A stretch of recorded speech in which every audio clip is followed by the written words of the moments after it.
I'm Peter Adamson, and you're listening to the History of Philosophy podcast, brought to you with the support of the Philosophy Department at King's College London and the LMU in Munich, online at historyofphilosophy.net.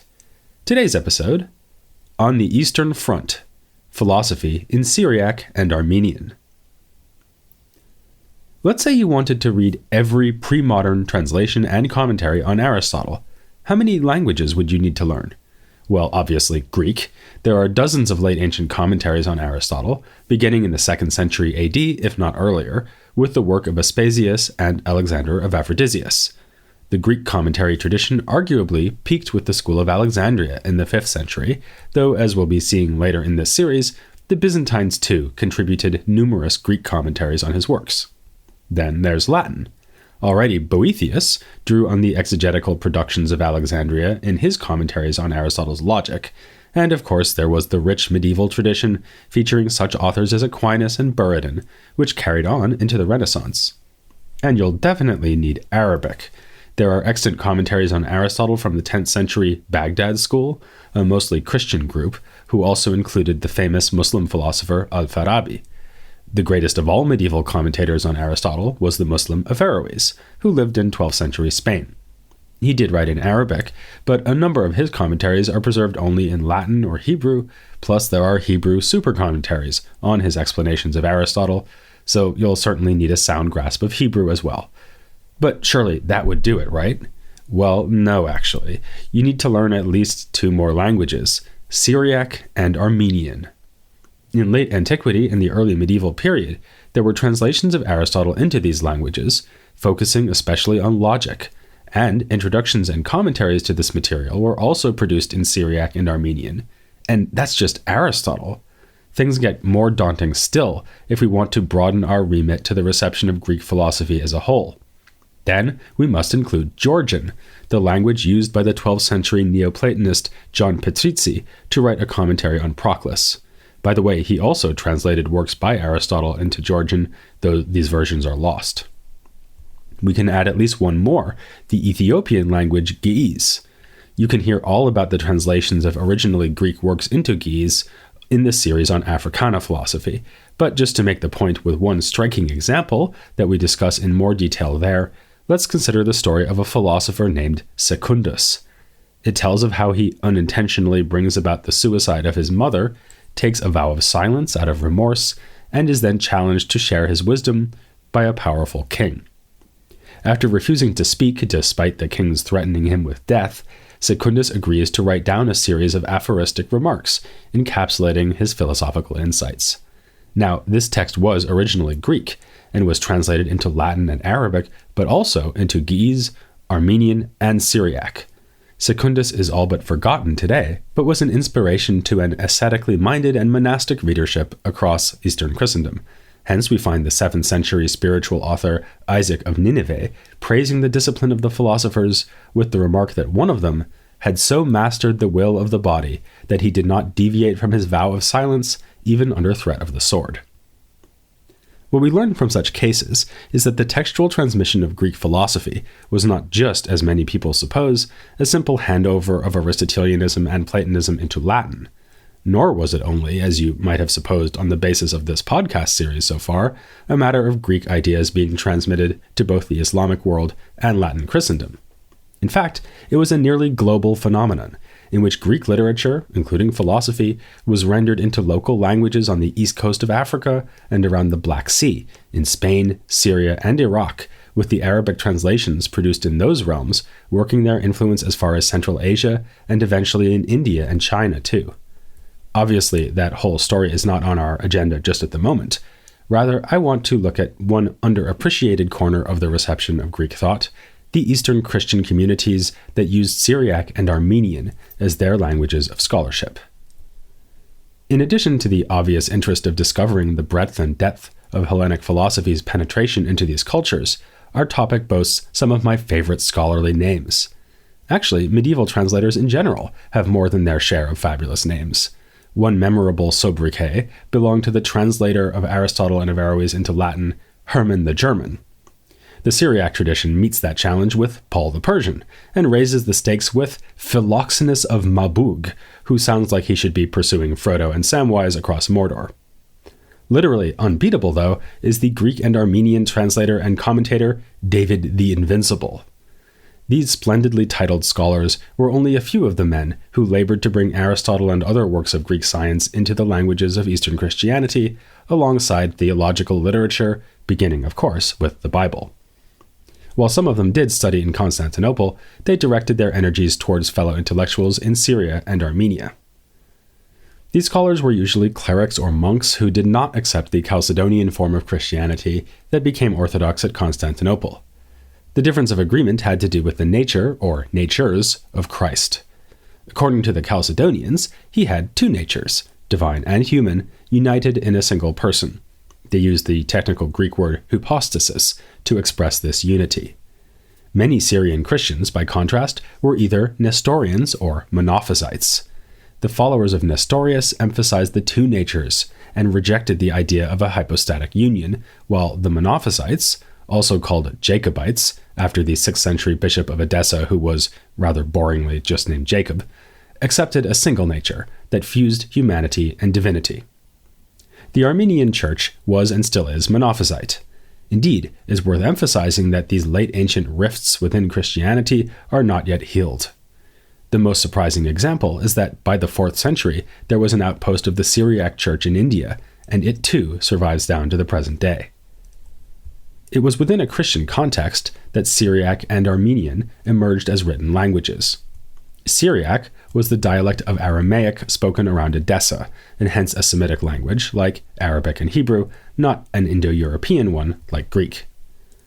Already in late antiquity, it distinguished itself from other forms of Aramaic and came to be a literary language used by Jews to translate the Old Testament and then by Christians to translate a wide range of religious material starting in the 5th century.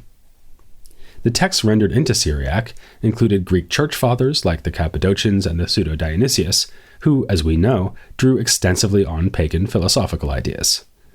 At first, the translations tended to be rather loose, but in the 7th and 8th centuries, the scholars developed a highly literal, even overly exact style, which they used to render Aristotle and other philosophical works into this language of Eastern Christian culture. And this just during the period labeled as the Dark Age of Christian literature in Greek. If we're looking for the first philosopher to use Syriac, we might settle on Badaizan, who died in the easily remembered year 222 AD. His Book of the Laws of Countries was influenced by Platonism, and he debated the topic of fate with a rival Christian sect. Like the Jewish philosopher Philo of Alexandria, who had lived a couple of centuries earlier, Badaizan saw resonances between Plato's dialogue on cosmology, the Timaeus, and the biblical creation story. When we reflect that important pagan Neoplatonists of late antiquity also came from Syria, we realize that the roots of Hellenism and philosophy were planted deeply in this eastern soil.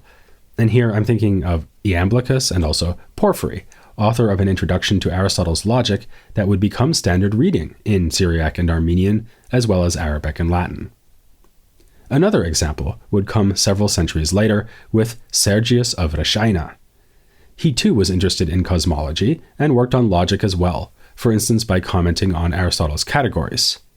Sergius evidently studied with the school of Ammonius in Alexandria and reproduced the ideas of these Neoplatonizing Aristotelians in his own commentaries. Thus, his undertaking can be compared to that of Boethius in the West, especially since, like Boethius, he had the unfulfilled ambition to cover the entirety of Aristotle's logic with his translating and commenting activity. But the most significant group of Aristotelians who worked in Syriac was that gathered around the monastery at Keneshra. In the 7th century, the logician and mathematician Severus Sebocht taught several other men who would form something of a small-scale translation movement. These included Athanasius of Balad, Jacob of Edessa, and, here comes another enjoyable name, George of the Arabs, who wrote translations with his own introductions and commentaries to 3 works from Aristotle's logical corpus. So, this group was a forerunner of the translation circles that would emerge in the 9th century with the support of the Abbasid caliphs, the ones led by the philosopher Al-Kindi and the medical expert Hunayn ibn Hisaq. We discussed their output at the beginning of our series of episodes on philosophy in the Islamic world, and made brief mention there of the fact that Hunayn ibn Ishaq's circle often translated from Greek into Syriac and then from Syriac into Arabic. The apparently unnecessary middle step of rendering the target text into Syriac in fact made perfect sense, given that there was a long-standing tradition of using Syriac to translate Greek science. Once the material had been brought into this Semitic language, getting it into another one, namely Arabic, was perhaps seen as relatively straightforward. All of which is not to say that every Syriac author was an enthusiastic Hellenist. The 4th century poet Ephraim of Edessa despised pagan philosophy, remarking, "Happy is the man who has not tasted of the venom of the Greeks." Broadly speaking, though, Greek was the language of educated culture and was valued as such. An amusing story from the turn of the 6th century tells of a mother pleased by her son's pale complexion, which she assumes is due to his long study of the liberal arts that formed the Hellenic educational curriculum. She is horrified to discover that actually he's been memorizing the Psalms, and in Syriac. The more religiously minded tended to value Greek too, even for religious purposes. Thus the aforementioned Philoxenus of Mabug, still loving that name, remarked on the difficulty of doing Christian theology in Syriac because it is not accustomed to use the precise terms that are in currency with the Greeks. Much of what I've just said about the Syrian context was mirrored in Armenia. Here too, we have a language that comes into literary use during late antiquity, with the script for Armenian emerging at about 400 AD. The purpose of this was, in the first instance, Christian missionary work. A figure called Mashtok translated part of the Bible and dispatched students to convert the people, while some members of his circle went abroad to learn Greek or Syriac. In a telling story from about 600, a man named Anania of Syriac tells of his struggles to find a teacher of mathematics in Armenia.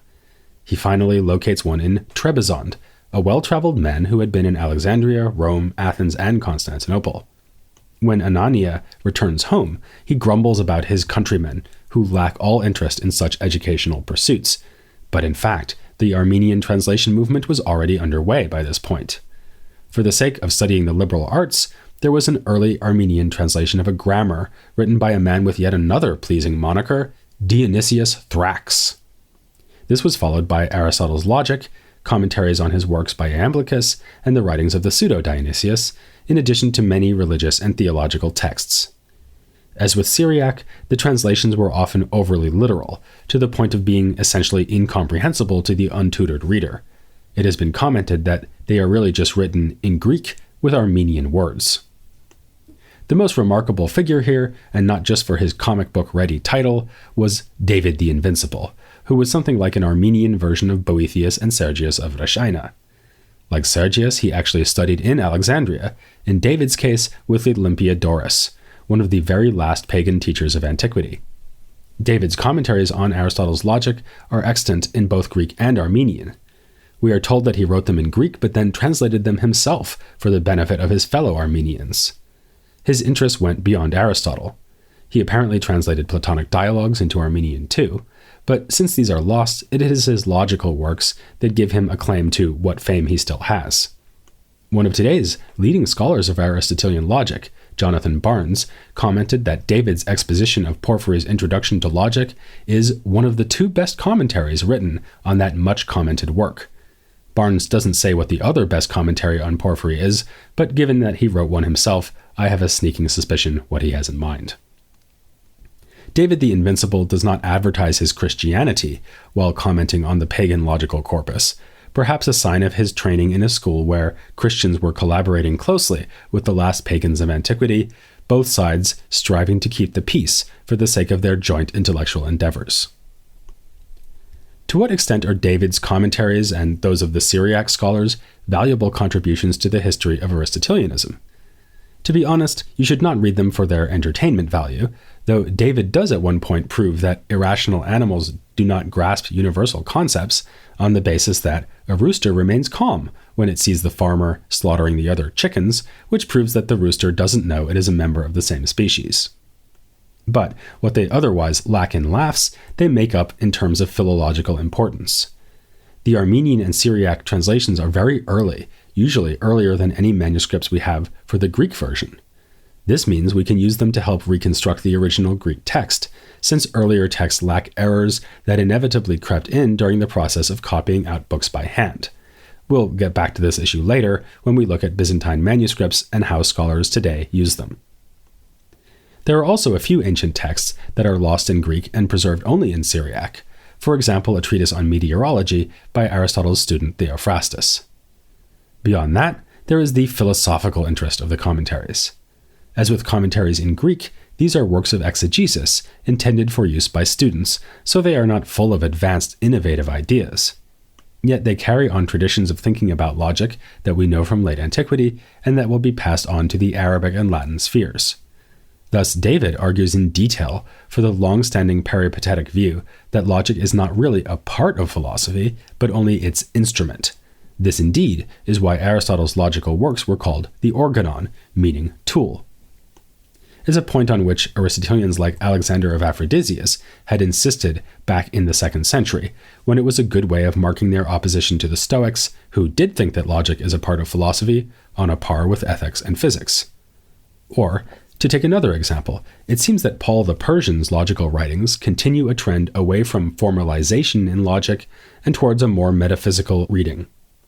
What I mean by this is that for Paul, when a scientific demonstration yields its conclusion, the conclusion is necessarily true because of the natures of the things the demonstration is about, not because the argument's form is necessarily valid. Thus, if we argue, giraffes are ungulates, ungulates walk on tiptoe, therefore giraffes walk on tiptoe, that result is a necessary truth, and its necessity resides in the nature of giraffes, not just on the unimpeachable structure of the proof. The reason that logic was a primary interest of Syriac and Armenian scholars is that it had already had this status at Alexandria.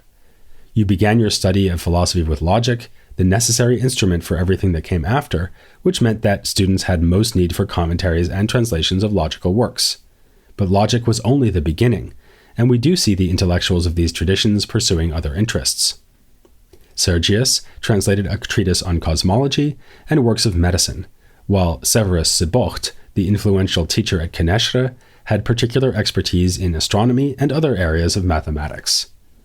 There are also examples of history writing, for example with the History of Armenia, written by Moses of Choren, notable for its lack of theological framing. His purpose is just to tell us what happened, not to display God's providence at work in the world. Still, there's no denying that theological interests did motivate much of what these translators and commentators were doing. As I've said several times, there was extensive effort to translate Christian theological literature, and even the attention paid to logic had a theological dimension. Severus's pupils seem to have thought of logic as an instrument of theology as much as an instrument of philosophy. In Armenia, one churchman remarked that the devising of a script for Armenian was in part so valuable because one would otherwise need knowledge of Greek and Syriac to resist the seduction of old pagan traditions. A point I made in the last episode, that in Byzantium philosophy itself was defined in a theologically colored way, applies in these other Eastern Christian cultures too. Plato had prepared the way for this by saying in his dialogue, the Theaetetus, that philosophy is the attempt to achieve likeness to God insofar as is possible for humans. This appears repeatedly in Armenian and Syriac texts as one popular definition of philosophy. A fine example of the interpenetration of philosophical and theological concerns is provided by George of the Arabs. In his Syriac works on logic, he is not content merely to quote that Platonic definition. He explains how likeness to God is achieved, using a whole series of metaphors that have to do with vision and light. The intellect is the eye of the soul, and it is by seeing the light of truth that we fulfill our role as images of the divine. God himself is a light, with which the light of our souls can mingle when they come close to him. They do this by polishing the mirror of intellect through virtue, something that even some pagans manage to do. The path is full of danger, since reason is bound to go astray when it is not guided rightly by the will. Still, when things do go wrong, it is the evil will that should be blamed, not reason itself. Thus, George implores his reader, "Let no man find fault with philosophy, but with those who make use of it wrongly." This statement is, like David the Invincible, impossible to argue with, though George is perhaps somewhat less convincing when he suggests that the three figures of the syllogism in Aristotle are an image of the Holy Trinity. The Syriac and Armenian philosophers were clearly not innocent of religious motivation, and if they had been asked why they were spending so much time writing about Aristotle, they would surely have placed that project within a Christian context. Next time, we'll be looking at a famous debate that illustrates this very point: the controversy over the permissibility of depicting the saints and Christ himself in what were called icons. Why was there such a heated dispute over these pictures? And what was the role of philosophical argumentation in iconoclasm and its ultimate defeat? It's a topic worth a few thousand words, which you'll hear next time, here on the History of Philosophy, without any gaps.